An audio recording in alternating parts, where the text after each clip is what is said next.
অসমৰ মাননীয় মুখ্যমন্ত্ৰী হিমন্ত বিশ্ব শৰ্মা ডাঙৰীয়াই 2021 চনত 2021 চনত তেখেতে যেতিয়া পোনপ্ৰথমবাৰৰ কাৰণে মুখ্যমন্ত্ৰী শপত লৈছিলে তাৰ এদিন বা দুদিন পাছতে তেওঁ ঘোষণা কৰিছিলে যে আগৰ নিচিনাকৈ তেওঁ সংবাদ মাধ্যমৰ সন্মুখীন নহয় তেওঁ খুব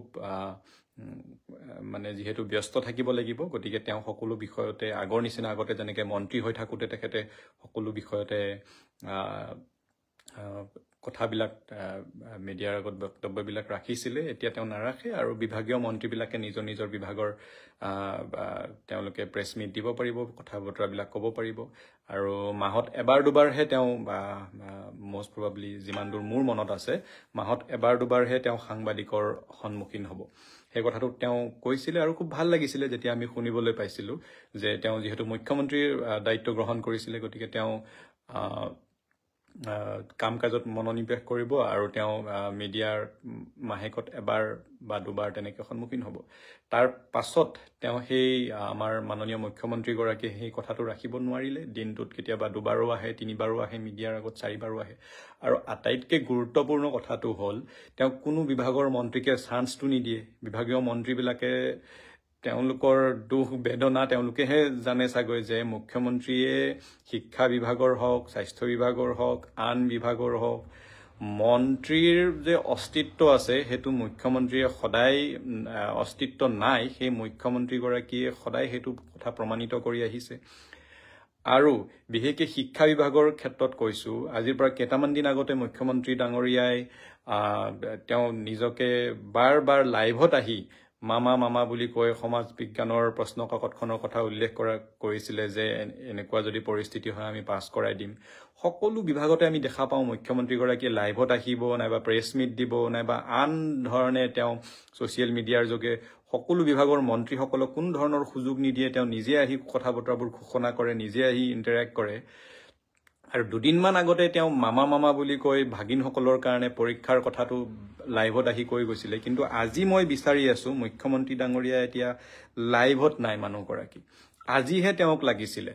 হায়াৰ ছেকেণ্ডেৰী উচ্চতৰ মাধ্যমিকৰ প্ৰথম বাৰ্ষিকৰ যে এই প্ৰশ্ন কাকত ফাদিল হ'ল আজি মুখ্যমন্ত্ৰী ডাঙৰীয়াই কিন্তু লাইভত অহা নাই আজি আগুৱাই দিছে কাক ৰণোজ পেগু ডাঙৰীয়াক শিক্ষামন্ত্ৰী ৰণোজ পেগু ডাঙৰীয়া তাৰমানে কিবা যদি শিক্ষা বিভাগটোত ভাল কথা বা পাব্লিকৰ লগত এংগেজ হ'বলগীয়া ভাল তেনেকুৱা পিয়াৰ ক্ষেত্ৰত যদি বা পজিটিভ ছাইড থাকে তেতিয়া ক্ৰেডিটটো মুখ্যমন্ত্ৰী ডাঙৰীয়াই লয় আৰু যদি কিবা গণ্ডগোল লাগে তেনেহ'লে বিভাগীয় মন্ত্ৰীজনক আগুৱাই দিয়া এইটো সন্মানীয় মুখ্যমন্ত্ৰী ডাঙৰীয়াৰ আগৰে স্বভাৱ শিক্ষামন্ত্ৰীগৰাকীক বাৰ বাৰ তেওঁ এইকাৰণে সমালোচিত হৈ আহিছে যে যিমান ঘোষণা আছে কি আছে চব মুখ্যমন্ত্ৰী ডাঙৰীয়াই নিজে আহি ঘোষণা কৰে সমাজ বিজ্ঞানৰ প্ৰশ্ন কাকতখনৰ কথা যদি মুখ্যমন্ত্ৰীগৰাকীয়ে নিজে আহি ভাগিনসকলক ক'ব পাৰে তেনেহ'লে আজি উচ্চতৰ মাধ্যমিকৰ প্ৰশ্ন কাকত ফাদিল হ'ল এই ক্ষেত্ৰতো মুখ্যমন্ত্ৰীগৰাকীয়ে আহি প্ৰথমতে লাইভত আহি ক্ষমা বিচাৰিব লাগিছিলে বা ক'ব লাগিছিলে যে আমি কেপাবল নহয় ভালকৈ পৰীক্ষা অনুষ্ঠিত কৰাৰ কাৰণে আমাক ক্ষমা কৰিব হাজাৰ হাজাৰ শিক্ষাৰ্থীৰ ভৱিষ্যত জড়িত হৈ থকা এই যিবোৰ বিভাগীয় যিবোৰ ল'ৰা ধেমালি বিভাগীয় যিটো অদক্ষতাৰ কাৰণে এই প্ৰশ্ন কাকত ফাদিলৰ নিচিনা ঘটনাবোৰ ঘটি থাকে এই ক্ষেত্ৰত মুখ্যমন্ত্ৰী ডাঙৰীয়াই লাইভত অইন দিনাৰ নিচিনা আজিও আহি ক'ব লাগিছিলে অসমবাসীৰ ওচৰত যে এনেকুৱা ঘটনা ঘটিছে আমি এইবোৰ ষ্টেপ ল'ম আৰু আগন্তুক কেনেকুৱা হ'ব কিয় সন্মানীয় মুখ্যমন্ত্ৰীগৰাকীয়ে বাৰে বাৰে কিবা ভাল কথা থাকিলে বা কিবা এনেধৰণৰ কথা থাকিলে নিজে আহি লাইভত পাব্লিকৰ লগত এংগেজ হয় আৰু যদি কিবা এনেধৰণৰ দুৰ্নীতি বা এনেধৰণৰ নহ'বলগীয়া ঘটনা ঘটি যায় য'ত নেকি নিগেটিভিটি আছে, য'ত নেকি পাব্লিকৰ বা ৰাইজৰ তেওঁলোকে সমালোচনাৰ সন্মুখীন হয়, তেতিয়া বিভাগীয় মন্ত্ৰীজনক আগুৱাই দিয়ে। আৰু ৰণোজ পেগু ডাঙৰীয়া চাগে অসমৰ ইতিহাসত এনেকুৱা প্ৰথমগৰাকী শিক্ষামন্ত্ৰী, যিগৰাকী শিক্ষামন্ত্ৰী আটাইতকৈ বেছি অসমৰ জনমানসত সমালোচিত হৈছে এই কথাটোৰ কাৰণে। যিমান ঘোষণা আছে মুখ্যমন্ত্ৰী ডাঙৰীয়াই তেওঁৰ টুইটাৰত ঘোষণা কৰিব, তেওঁৰ ছচিয়েল মিডিয়াত ঘোষণা কৰিব, আৰু বিভাগীয় মন্ত্ৰীগে এগৰাকী আছে সেই কথাটোত মানে আমাৰ জনসাধাৰণক পাহৰাই পেলাইছে। কিন্তু যেতিয়া এনেধৰণৰ ঘটনা ঘটে, প্ৰশ্নকাকত ফাদিলৰ নিচিনা বা আন কিবা গণ্ডগোল লাগে, তেতিয়া কিন্তু মুখ্যমন্ত্ৰীক আমি লাইভত দেখিবলৈ নাপাওঁ। তেতিয়া বিভাগীয় মন্ত্ৰীজনক আগুৱাই দিয়ে যে যোৱা তুমি কোৱাগৈ। গতিকে এনেধৰণৰ কথা বতৰা হ'ব নালাগে। আজি আমি ভাবিছিলোঁ যে সন্মানীয় মুখ্যমন্ত্ৰীগৰাকী আহিব, আহি তেখেতে খুব ধুনীয়াকৈ ক'ব কিয় হ'ল, কি কাৰণে হ'ল, তেওঁলোকৰ ক'ত ক'ত লুভ হোলছ আছিলে, তেওঁলোকে কিমান অদক্ষতাৰ ফলত তেওঁলোক কেপাবল হয় নে নহয়, যাক এই দায়িত্ববোৰ যাৰ ওপৰত ন্যস্ত আছিলে, সেই কথাবোৰ বতৰাবোৰ মুখ্যমন্ত্ৰীয়ে আজি লাইভত আহি ক'ব বুলি আমি আশা কৰি আছিলোঁ। কিন্তু আমি ফেচবুকটো চাই দেখা পাইছোঁ যে মুখ্যমন্ত্ৰীগৰাকী আমি লাইভত তেখেতক দেখা নাই। গতিকে আমি আশা কৰোঁ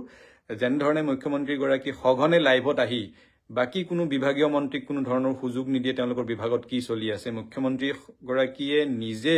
স্বয়ং তেওঁ নিজে আহি ঘোষণা কৰি থাকে। এনেধৰণৰ কথা বতৰাবিলাক হ'লেও আমি মুখ্যমন্ত্ৰীজনক বিচাৰোঁ তেওঁ আহি এই সময়তো পাব্লিকৰ মুখামুখি হৈ কথা বতৰাবোৰ কোৱাৰ সাহস থাকিব লাগে। ৰাইজ ইমান বুৰ্বক নহয়,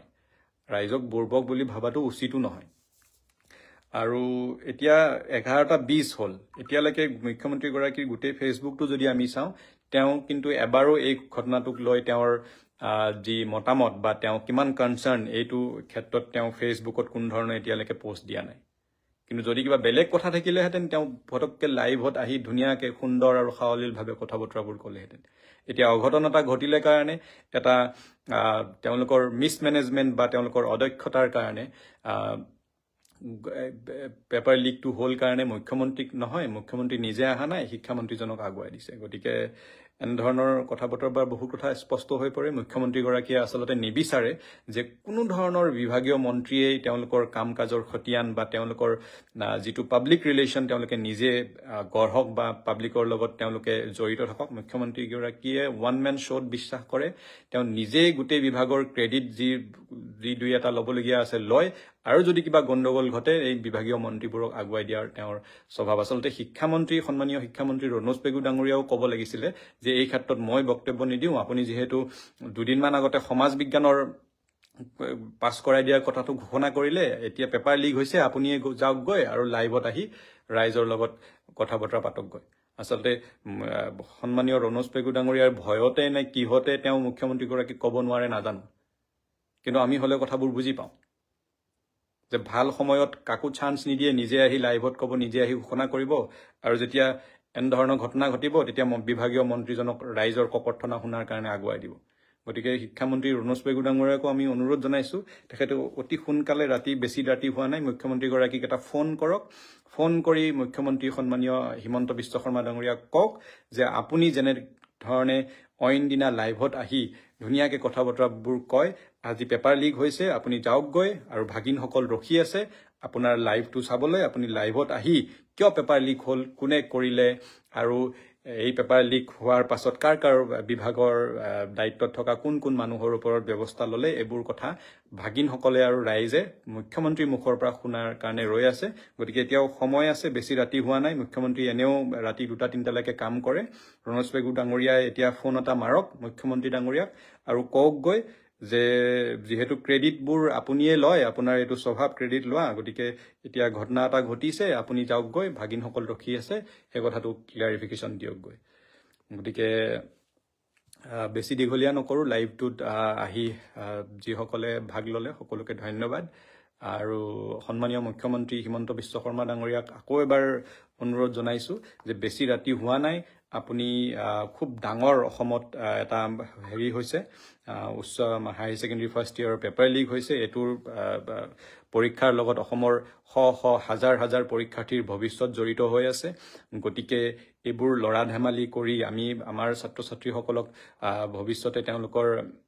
তেওঁলোকক মানসিকভাৱে আমি ডিষ্টাৰ্ব কৰাৰ উপৰিও তেওঁলোকৰ শৈক্ষিকভাৱেও আমাৰ ক্ষতি কৰা হৈছে গতিকে এইটো খুব লাইটলি ল'ব নালাগে মুখ্যমন্ত্ৰীয়ে ইমিডিয়েটলি লাইভত আহি ক'ব লাগে কি হ'ল কিয় হ'ল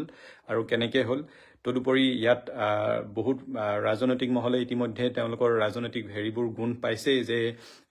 ইয়াৰ পৰা যিহেতু পৰীক্ষা পোষ্টপন কৰা হৈছে তাৰ কাৰণে পঞ্চায়ত নিৰ্বাচনো পোষ্টপন কৰা হ'ব নেকি এই কথা বতৰাবোৰো আহিছে গতিকে গোটেই কথা বতৰাবোৰ ক্লেৰিফাই কৰাৰ কাৰণে সন্মানীয় মুখ্যমন্ত্ৰী ডাঙৰীয়াই অতি সোনকালে আজিয়ে লাইভত আহি